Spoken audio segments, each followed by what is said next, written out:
Thank you so much, Jenin Younes, for speaking with me today. Your litigation counsel for the new Civil Liberties Alliance. Could you tell me how you're involved in a landmark litigation case filed by two US attorney generals against the US federal government over online censorship? Yeah, so I came to be involved in it because I had actually filed a very similar suit earlier in March on behalf of three Twitter users, Mark Changizi, Michael Singer, and Daniel Kotzen, who had all been suspended for various periods of time. Two are now suspended permanently from Twitter. And they had been suspended for making, non-government approved statements about masks, vaccine mandates, the vaccines themselves, and lockdowns. And their views were, very much within the realm of what should be, legitimate scientific discourse. Masks maybe don't work that well. Do children really need the vaccine? Should people be forced to get the vaccine at threat of losing their jobs? Those were the sort of tweets that led to their suspensions from Twitter. So I was aware that the members of the Biden administration, especially his then press secretary, Jennifer Psaki, the Surgeon General, Vivek Murthy, DHS Secretary Alejandro Mayorkas, had made statements to tech companies saying that if they didn't censor people more, if they didn't increase censorship on these COVID-related matters, especially people who question the vaccines, that they would face consequences in the form of regulatory or other legal action.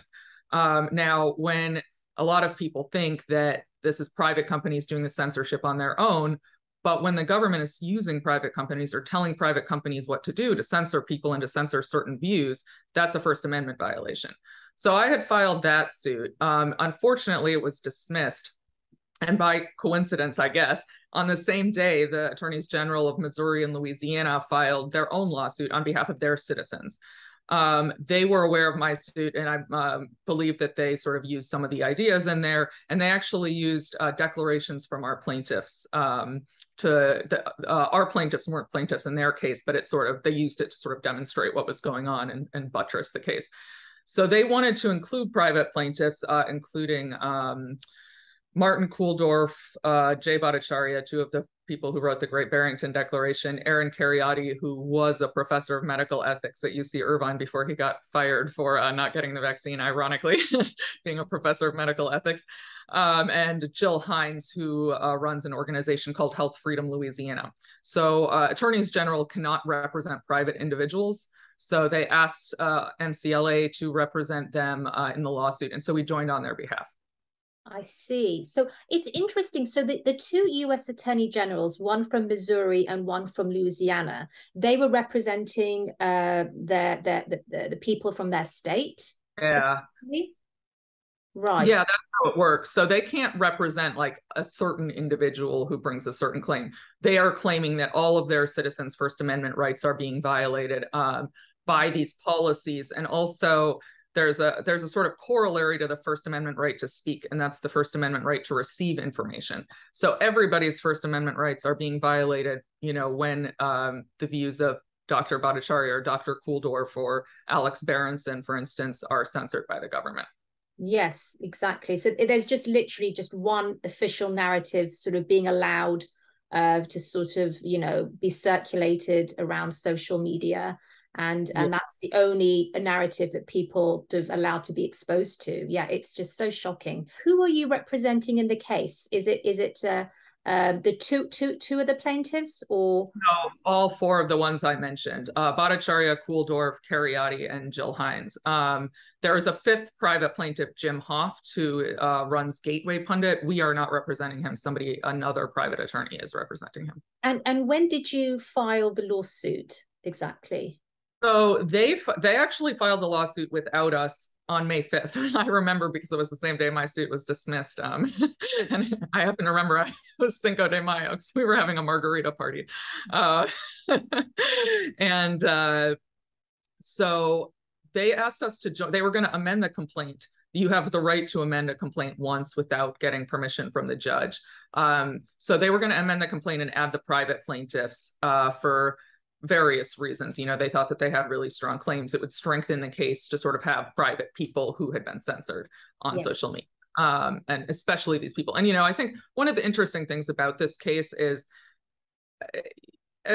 the First Amendment, for the most part, protects people saying things that are not true or that are not proven. People have the right to say wrong things. That's often how we reach the truth, with some exceptions for defamation, slander, stuff like that. But, saying that the vaccines have a microchip really is First Amendment protected speech. But that isn't as compelling of a case. It might not sway a judge the same way that showing sort of top scientists in their field are actually being silenced by the government because they disagree with the government. And just we've got Jay Bhattacharya, Martin Kulldorff. They're the co-authors of the Great Barrington Declaration. It's just really shocking how their views on lockdowns and how basically there's no unscientific essentially, so I know they were very vocal against the lockdowns, but the fact that they were just so heavily censored just because they were offering an alternative way of responding to the pandemic, it's just really shocking. It is. Yeah. So could you elaborate? You had a recent victory, so congratulations to you. Could you elaborate on what has gone on recently with the lawsuit? So the latest was we got a whole bunch of discovery. The judge had granted the motion for discovery in support of a... Just for people who don't know legal speak. Yeah. Could you explain the legal term of discovery? Yes. So discovery means that we can get documents or have certain people answer questions. So it usually involves a lot of emails. In this case, it involved emails and other things, for instance, slides of presentations that were given, just a lot of internal documents that you wouldn't really otherwise have access to. Right. So the judge has ordered for the discovery to take place. Is there a deadline when is it? And it's obviously it's Anthony Fauci, right? And his press. Well, so initially, it's a little complicated. Initially, he had ordered discovery from. It was a more vague order. It was various federal officials, but not necessarily specifically named ones. Because part of the process of getting discovery is you don't necessarily know who's involved, and then you start to get some stuff, and then you start to learn names, and you're like, oh, okay, we want those people's emails too, because we see they're in this correspondence. So, part of it was sort of negotiating with the other side who we get. The judge also, in a very unusual move, allowed us to get third-party discovery from the tech companies themselves. So even though they aren't defendants, we're only suing the government, we got documents from them. And that actually showed that there were more agencies and more federal officials involved than the government had let on. Is it possible just to list some of these federal agencies involved? Sure. I don't know all of them off the top of my head, so I could go get it if you want. But fine, just the main ones. The CDC, DHS, and then HHS, NIH,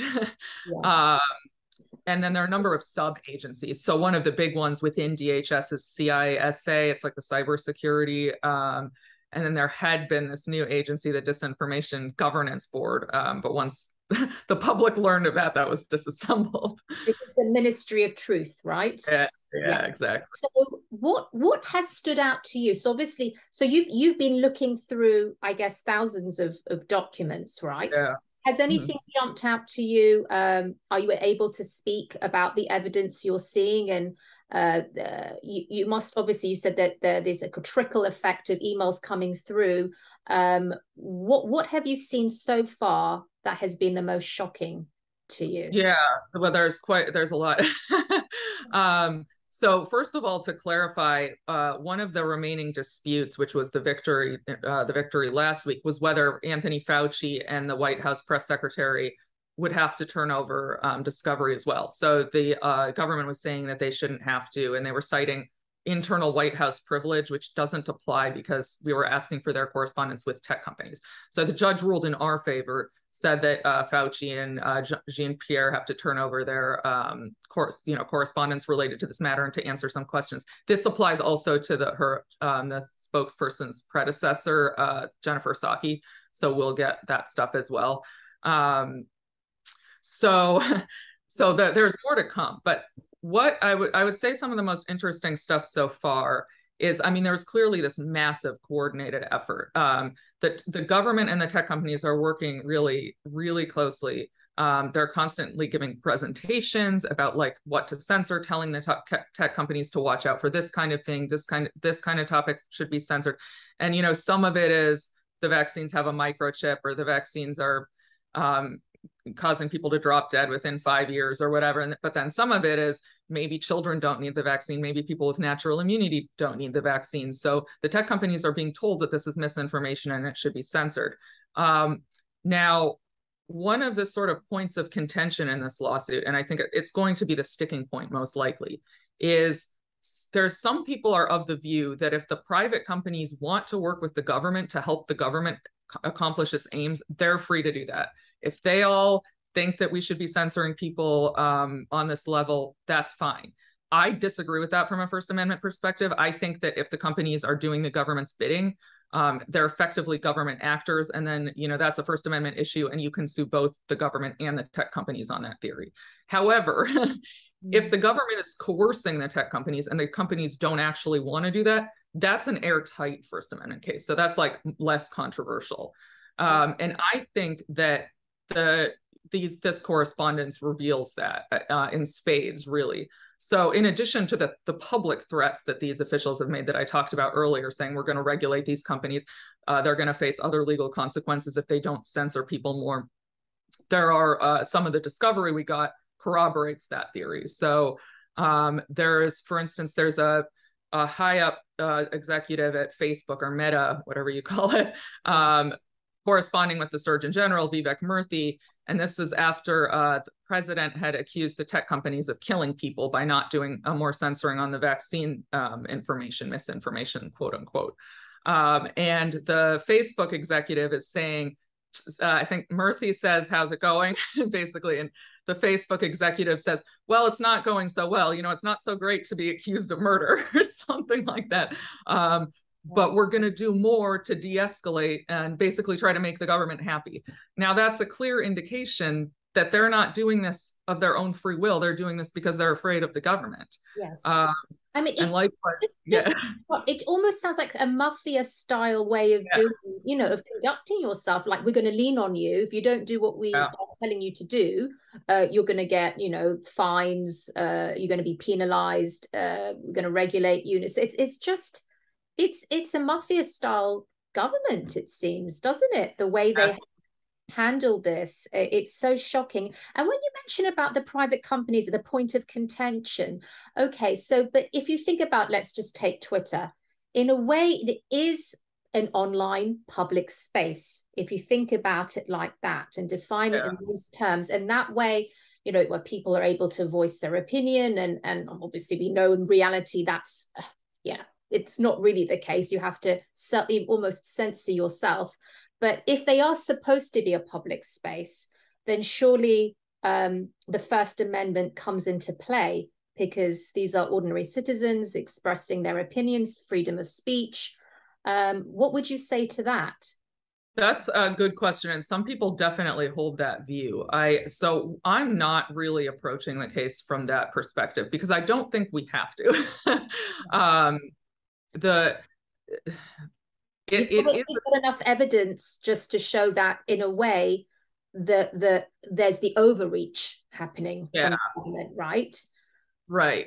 So that one of the reasons I haven't approached it that way is that our organization doesn't sue private companies. We only sue the government. So that hasn't really been the strategy I'm looking at. I do think a case can be made that this is sort of effectively the public square. You know, we never had social media before this era. So, you know, the founding fathers obviously did not contemplate Twitter and what it would mean, you know, for somebody to be silenced by being kicked off Twitter, where you have the most ability to air your views. Is that the sort of route that Alex Berenson was taking? Because I know he. Yeah, and a couple of other people have done that. So, and I think Berenson is now considering suing the government based on what he's said, because and Berenson has probably the strongest claim of any American, I would say, because he, as you probably know, he got these emails through discovery in his case showing that there was internal correspondence between Twitter employees saying that they had had a meeting with the White House. It went pretty well, but there were some tough questions about why Berenson hadn't been kicked off Twitter. Mercifully, we had answers. Mercifully, again, like the mafia, the mafia dynamic there. You don't use that term if you feel like you're in a relationship of equals where you're not, bound to do what the other person wants or fear the consequences. So he has quite a good claim. And he had another aspect of his case was that he had received personal assurances from Twitter executives that he hadn't violated the rules. And just then, and then shortly thereafter, Anthony Fauci singled him out publicly and said he was a menace or a danger to society because he said maybe all young people don't have to get the vaccine. And then Biden said that that social media was killing people by not censoring him. And that same day, Berenson was locked out of his account. And this was just again after receiving those assurances. So in my opinion, Berenson has like a slam dunk First Amendment claim. Yes. Could you tell me, on behalf of the plaintiffs, your clients who you're representing, could you tell me more about the sort of the censorship that obviously they've been heavily targeted.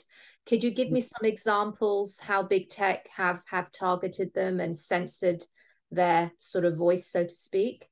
Yeah. So first of all, after they wrote the Great Barrington Declaration, do you want me to explain what that is? Yeah, for people who don't know, yes.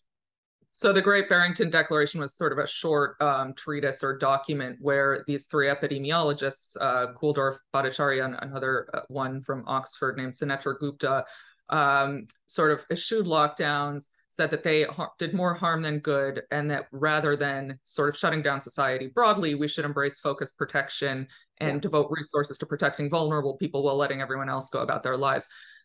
This was met with extreme hostility from the mainstream media, and it, was denounced immediately by Fauci and Francis Collins of the NIH and various other high ups in government.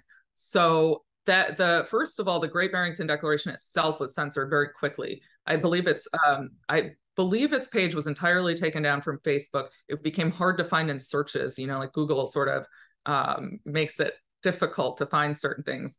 And then Kulldorff, at the time, Bhattacharya wasn't really on social media. Kulldorff was the most active, and he had a lot of his posts on Twitter and LinkedIn censored.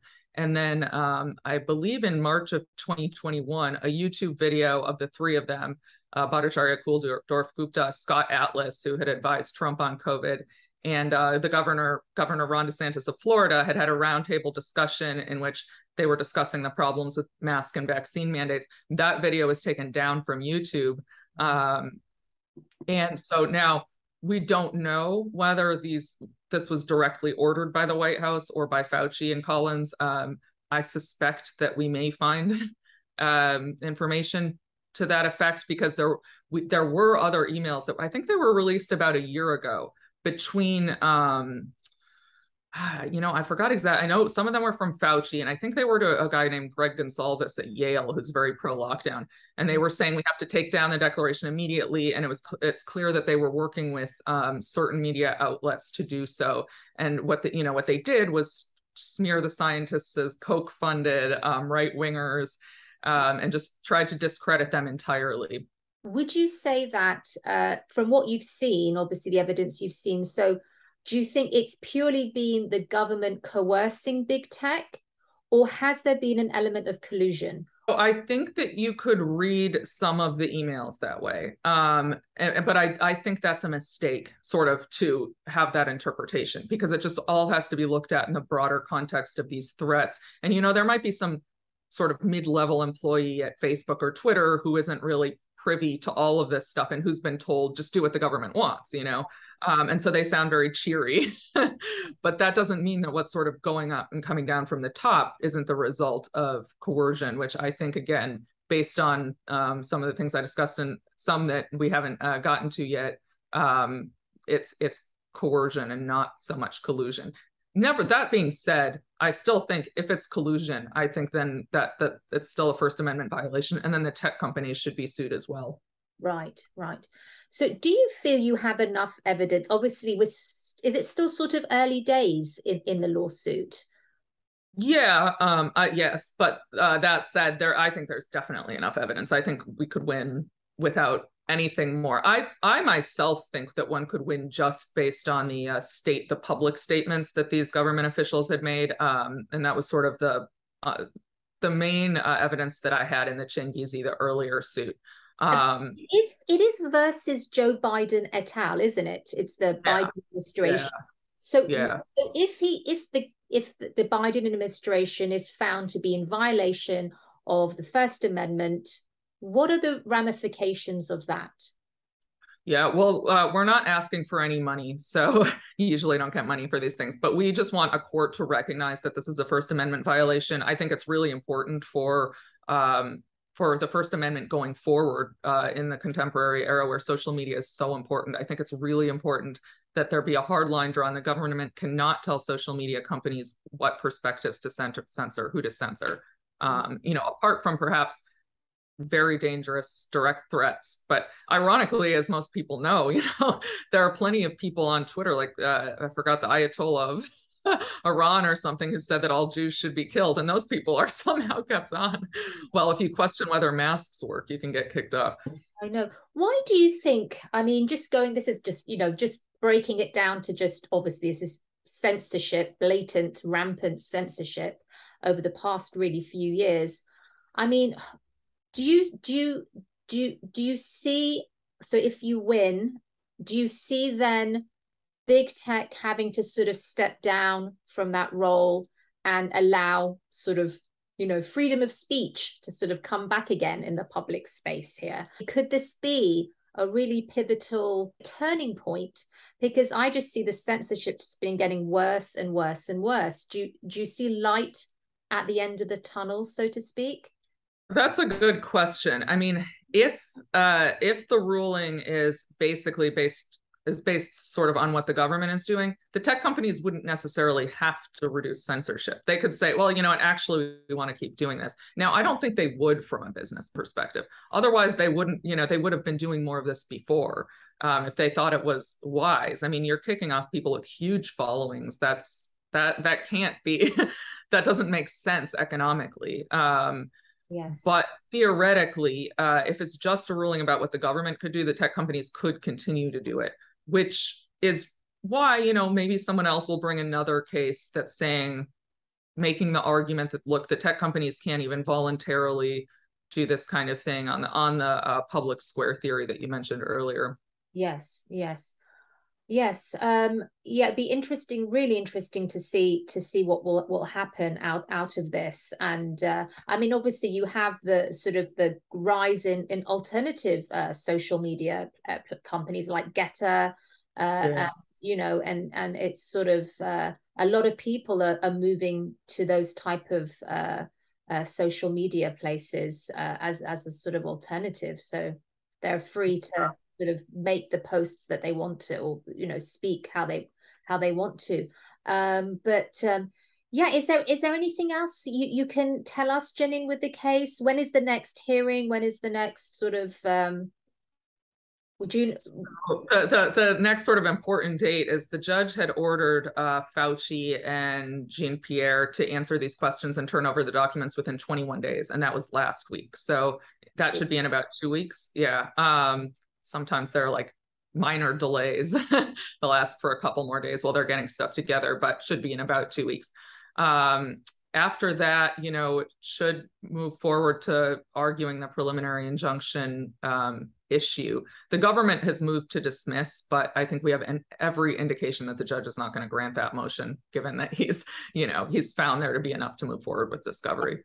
That's great. But yeah, I mean, I commend you. You've done excellent work, and I wish you all the luck, but I just, I think it's just brilliant what you're doing. And I just wanted to ask, I mean, do you have a lot of lawyers helping you in this case? Are you sort of all working together, or how do you Yeah. We're working with the attorneys general closely. So the Missouri Attorney General is leading the case, and they have quite a few people in their office working on it. And then the Louisiana Attorney General is also involved, and then me and a colleague here. So yeah, there are quite a few lawyers working on it, which is good because there's a lot of documents.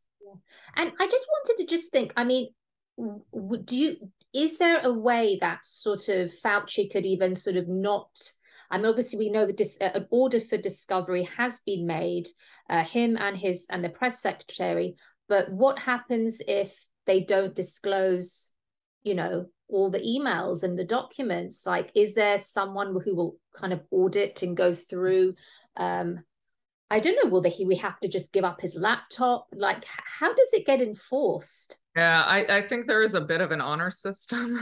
Right. And unfortunately, and we'll likely never know everything. We know, some of the emails show that Mark Zuckerberg of Meta gave Fauci his private phone number. Right. We'll probably never know the contents of those conversations. Yes. I assume a lot of stuff there are a lot of indications that a lot of communications occurred in phone conversations or Zooms that we'll probably never know. So we might never see sort of the most inculpatory information unless somebody comes forward and somebody with a lot of inside knowledge and says, you know what, I decided this is wrong. I'm going to tell you everything. Yeah. One thing I can say is that because we got discovery from the third parties, the tech companies themselves, that sort of helped, because the government would say, like, we've given you everything, and we'd be like, wait a second, but we got these emails from Facebook and you yes. So they would initially led us to believe that there were only a few agencies involved, and it was because of the tech companies we realized there are at 11 now that we know of. There could be more. So the tech companies, just before, I know your time is precious, but it's Facebook, Twitter, is it like LinkedIn? I mean, yeah. So the judge said you can get discovery from up to 5. So we chose Facebook, Twitter, LinkedIn, Google, which owns YouTube. So that includes YouTube. And what's the other one? Sorry, there's one more that's not coming to mind. Yeah.